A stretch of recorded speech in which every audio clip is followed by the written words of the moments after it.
You ever walk into a room and completely forget why you went in there? Your brain isn't broken. It's actually doing exactly what it's supposed to do. And that's the problem. See, right now, while you're watching this, your brain is deciding what to keep and what to trash. And guess what? It's trashing almost everything. But what if there's a way to hijack this process? To basically trick your brain into keeping the stuff you actually want to remember. Stay with me, because what I'm about to show you, it's going to change how you think about thinking. Let me ask you something. When was the last time you actually remembered something from studying? Like, really remembered it? Not for the test, not for the exam, but like 6 months later? Exactly. And here's why that happens. Your brain has this bouncer, right? It's called the hippocampus, and its job is to filter out what's important and what's garbage. Problem is, it thinks almost everything is garbage. Think about it like this. You know when you're scrolling through your phone and an ad pops up? You don't even see it anymore, right? Your brain just filters it out. White noise. That's what your brain does with most of what you study. It literally treats your textbook like a pop-up ad. Now I know what you're thinking. So I'm just supposed to, what? Give up? Number. Actually the opposite. Because once you understand how your brain decides what to keep, you can game the system. And that's where it gets interesting. Here's something wild. Your brain doesn't care about your GPA. It doesn't care about your test scores. It cares about one thing: survival. Back when we were living in caves, your brain needed to remember where the water was, which berries were poisonous, and how to avoid getting eaten by a tiger. It did not need to remember the Pythagorean theorem. So guess what your brain thinks when you're trying to memorize formulas? Useless. Delete. But here's the hack.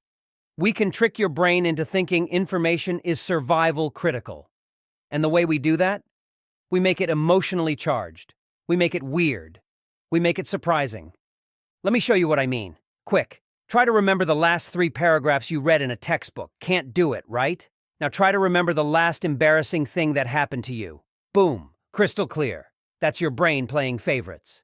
So what if we took boring information and made it not boring? What if we turned every fact into a mini movie in your head? But first, let me blow your mind with something else.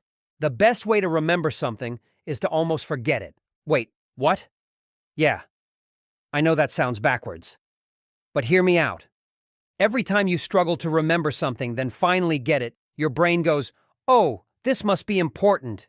And it makes that connection stronger. It's like, okay, imagine you're trying to find your friend in a crowd. The harder you have to look, the more you'll remember what they were wearing, right? That's why rereading your notes doesn't work. There's no struggle. Your eyes glaze over the words, your brain goes, yeah, I've seen this before, and nothing sticks. 0 struggle equals 0 learning. But here's where it gets good. There's this sweet spot. Right before you completely forget something. That's when you review it. Not before, not after. Right at that moment. And your brain goes, "Whoa, close call," and locks it in even harder.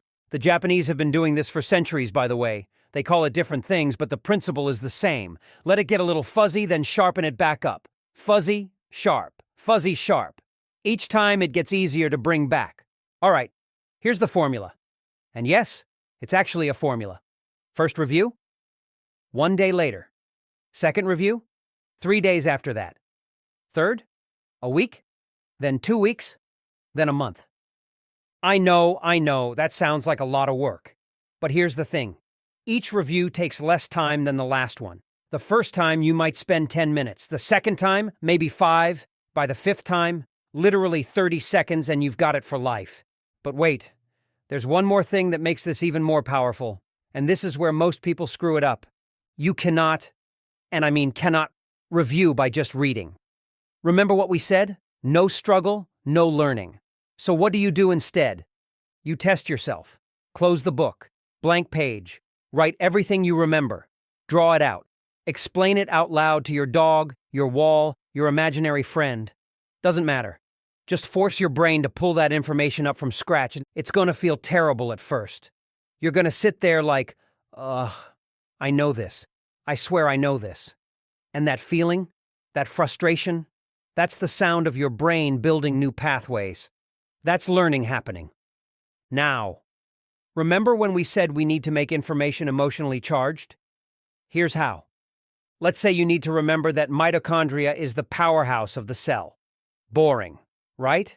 Now imagine a tiny power plant inside your cells, with little construction workers shoveling glucose into a furnace, and every time they do, lightning shoots out and powers your muscles. Which one are you going to remember? Exactly.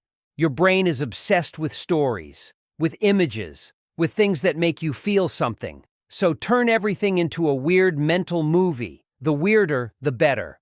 I'm talking bizarre. Make it violent. Make it funny. Make it inappropriate if you have to. Whatever makes it stick.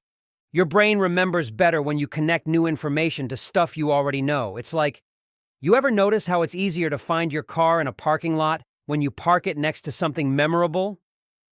Oh yeah, I'm next to the cart return and the lamppost. Same thing with information.